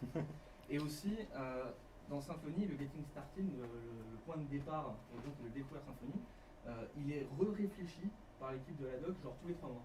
C'est-à-dire tous les 3 mois, il y a quelqu'un dans la doc qui dit le Getting Started, j'ai l'impression qu'il est un peu trop compliqué, on peut le refaire. Voilà. Et donc tous les 3 mois, il y a des gens qui tablent dans la doc, sur le repository, sur GitHub, donc les discussions sont publiques, pour dire voilà, sur Getting Started, qu'est-ce qu'on va favoriser comme pratique, quels exemples on va donner, etc. Et pour l'instant, il m'a fallu 3 clics pour arriver à ce même genre de guide sur Laravel, alors qu'il en faut un pour Symfony. Et quand je suis arrivé dessus sur Laravel, j'ai pas vu d'organisation pour me dire un exemple. Il a fallu que je déroule toute la première page pour me rendre compte qu'il n'y avait pas d'exemple de contrôleur pour la page. Alors dans Symfony, tu as le chapitrage à gauche.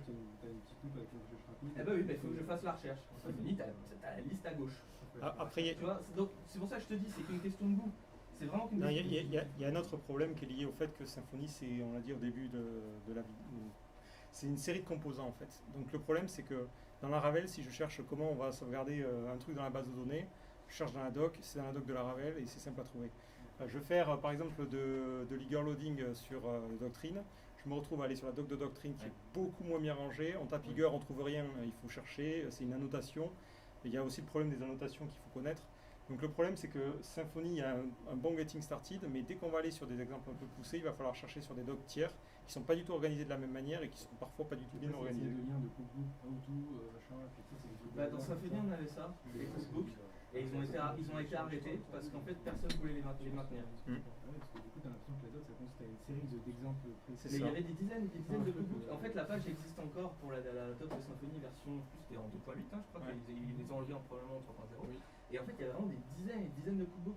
C'est juste que quand il y a eu Symfony 4, enfin déjà Symfony 3 et ensuite Symfony 4, il faut revoir tous les cookbooks. Donc quand tu as 80 cookbooks qu'il faut réécrire entièrement parce que les pratiques vraiment ont changé, personne n'a voulu le faire. C'est pour ça qu'il n'y a pas de cookbook dans Symfony et qu'il n'y en a plus en tout cas. Ils sont toujours présents pour les anciennes versions. Moi je te le dis, si tu dis il n'y a pas de cookbook dans Symfony, viens. On fait 2-3 PR, on les reprend tous et on les réécrit. Pas de problème. Par exemple, le composant security, typiquement, c'est un gros morceau. Et il y a des trucs, c'est pas évident à trouver, mais encore une fois, c'est lié au morcellement. Pour faire des composant security, pardon. Pour faire des méthodes spéciales à réécriture de cookbook. Et pour le composant security, par exemple, il y a eu récemment le hackathon de l'Europe. Qui a été fait à Bruxelles, et il y avait 58 personnes de tout l'écosystème Symfony, API Platform, etc., qui se sont réunies à Bruxelles pendant 2 jours pour vraiment prendre des décisions et agir tout de suite sur l'écosystème Symfony, API Platform, et favoriser l'expérience utilisateur, mettre à jour la documentation. Je crois qu'ils ont fait plus de 300 issues et pull requests en un week-end, notamment pour améliorer la doc du composant security, améliorer la doc du Getting Started, et puis ils ont découvert des bugs de sécurité qu'ils sont en train de travailler dessus. Donc est-ce qu'il y a des hackathons sur la Ravel? Ouais, je pense qu'il y a pas mal de trucs. Ils sont plusieurs à participer. Et après, l'autre souci, c'est qu'aussi, c'est pas la même type d'organisation dans le cas de la Ravel. Ça fonctionne beaucoup avec des providers et des classes, donc il suffit de regarder le code. Dans le cas de Symfony, c'est souvent des composants qui se configurent via des YAML. Et moi, là où j'ai eu le plus de problèmes, c'est de trouver en fait les configurations possibles. Donc, sur la documentation, on dit, par exemple, vous avez l'option firewall, vous allez la remplir comme ça. Mais si j'avais pas cette documentation, j'aurais aucun moyen de trouver en fait les informations. En fait, la documentation, tu n'as pas besoin d'en écrire. Tu fais un debug container et puis tu mets le nom de l'extension. Il te donne les valeurs par défaut, mais tu sais toutes les valeurs. Tu sais pas vraiment les valeurs que tu peux mettre en fait. C'est plus ça. Ça dépend des bundles, mais pour tous les bundles qui sont dans le framework, il y a des commentaires qui sont rajoutés, des messages d'information. Tu fais la commande je fais debug des containers. Donne préférence.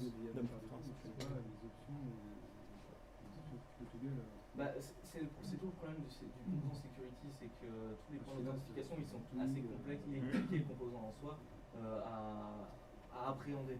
Derrière, quand tu regardes le code, ça allait moins finalement, mais en soi, si tu veux la configuration d'un form login, tu vas voir effectivement le YAML, mais ça t'explique pas comment ça marche. En revanche, là, tu as un cookbook qui est clair dans Getting Started Security, il t'explique le form login de A à Z. Donc du coup, tu es obligé effectivement de retrouver la doc du Getting Started de Security pour voir comment fonctionne le form login. Si tu veux faire des trucs plus avancés, tu es obligé de faire des recherches Google pour trouver ça dans la doc. C'est là où il y a une différence d'approche, parce que dans le cas de, donc si on prend la connexion, dans le cas de Symfony, on utilise le Security Component où on a une configuration qu'on définit via un YAML. Dans le cas de la Ravel, en fait, on va juste avoir une classe form login qu'on va hériter. Et si jamais on veut rajouter des méthodes ou modifier des comportements, il suffit juste de modifier une méthode. Donc pour un développeur PHP, c'est plus naturel parce qu'il suffit de regarder le code et on comprend les méthodes qu'on veut écraser et si on veut rajouter une logique particulière. Mais je trouve que cette idée de service provider est vachement sympa justement pour dire tu as juste une classe à regarder pour voir quelle est la config.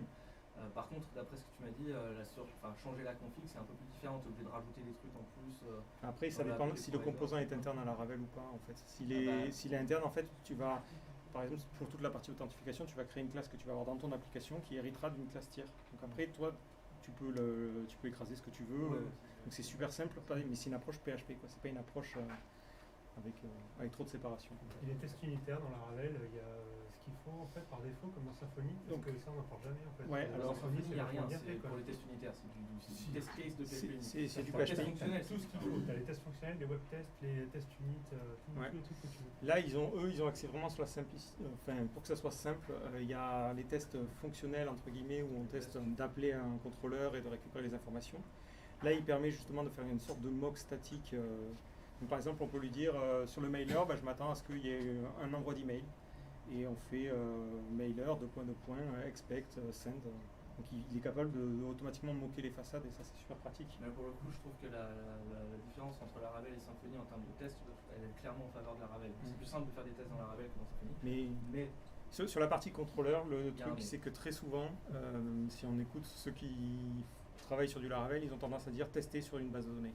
Ouais. Ils moquent très très peu la base de données. Eux, ils n'hésitent pas à avoir une base de données test dans laquelle ils vont remplir les informations et ils testent dessus.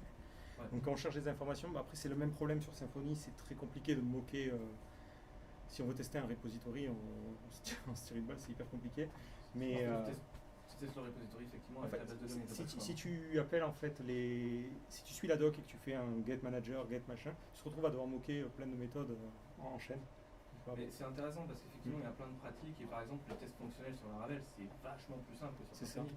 Sur Symfony je sais pas, j'ai pas creusé assez loin dans les tests fonctionnels sur Laravel pour savoir quelle est la limite. Je sais que dans Symfony il n'y a pas vraiment de limite. Parce que tu as aussi accès au collector, donc quand tu fais une requête HTTP, tu sais c'est ce très qui verbeux, s'est passé. Effectivement, la problématique c'est que c'est très verbeux, mais tu peux tout voir, littéralement. Dans la Laravel, j'ai pas creusé assez loin pour savoir si c'est. En fait, c'est marrant parce qu'il y a une différence d'approche. Symfony a tendance à dire on fait des bons patterns pour qu'ensuite ça soit facilement testable, et quand on arrive sur la partie test, on réalise qu'il y a tellement de code à écrire que finalement personne ne fait de test. Mais c'est aussi le problème de PHP Unit en soi. Et c'est pour ça que je connais plein de gens qui ont arrêté PHP Unit, qui sont passés à PHP Spec par exemple, ou à d'autres. Genre à tout et tout ça, parce que sur PHP Unit, en fait quand tu veux faire des tests unitaires, si vous ne connaissez pas la pyramide des tests, je vous invite à googliser la pyramide des tests. Normalement on est censé faire plein de tests unitaires, et dans Laravel, les tests unitaires, ça veut dire qu'il faut tester un service, il faut tester la classe. Et dans Laravel, j'ai l'impression que tout est un peu trop couplé au container, etc. Alors que dans Symfony, en fait, c'est même pas du Symfony, c'est du PHP Unit. Tu fais un test case, tu crées ta classe, sur Laravel, si tu fais les choses bien, les bonnes pratiques, pour moi en tout cas, c'est les contrôleurs, tu peux utiliser les façades. Parce que bon, les contrôleurs font appel à tellement de choses, sachant que derrière, de toute façon, tu pourras moquer les façades facilement. Une fois, si j'ai besoin d'un service tiers, un truc qui va faire qui est compliqué, qui appelle une API, là je fais de l'injection classiquement, ça fonctionne comme sur Symfony et je peux le tester, le moquer facilement. Donc on peut avoir les deux, mais c'est vrai que souvent on a tendance à avoir ces façades en se disant oula, il y a des appels statiques partout, ça ne sera pas testable, et finalement c'est le framework qui est facilement testable grâce à ça en fait justement. Mais il n'y a pas de bonne ou de mauvaise.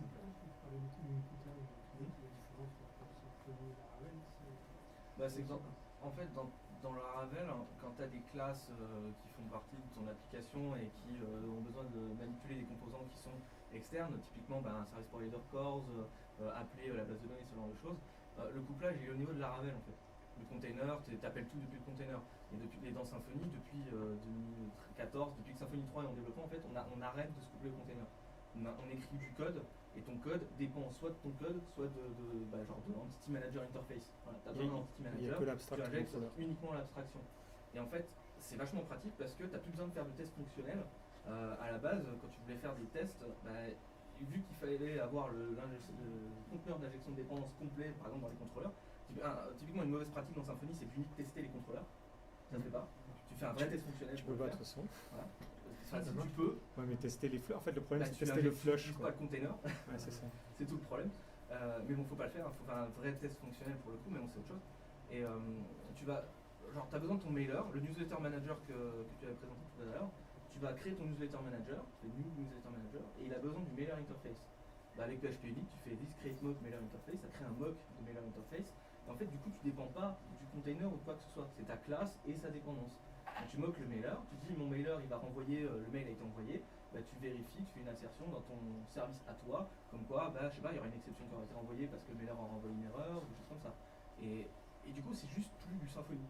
C'est du PHP avec tes classes et leurs dépendances, et évidemment l'API de PHP Unit. Donc là, après, pour PHP Unit, tu crées tes mocks nativement, ou tu utilises Prophecy, ou n'importe quoi.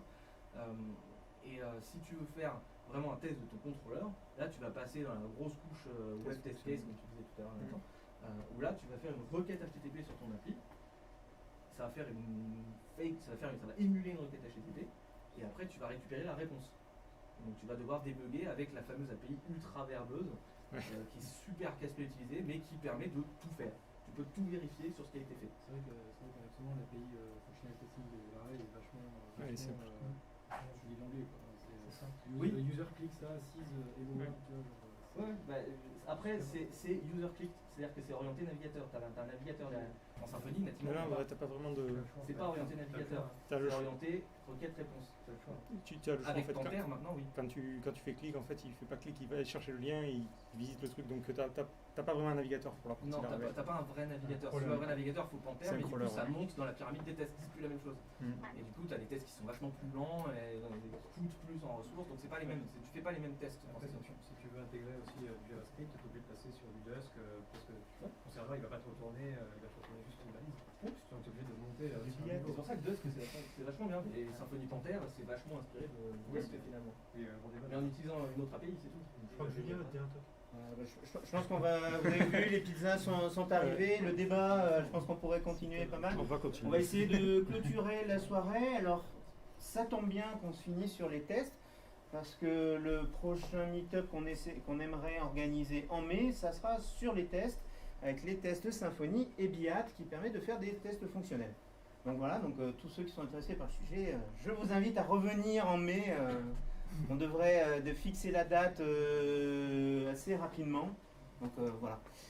Alors pour finir, je vais juste vous inviter, vous deux, à juste vous dire, à nous dire un peu pour vous quels sont vraiment les points positifs de votre choix sur Symfony un peu.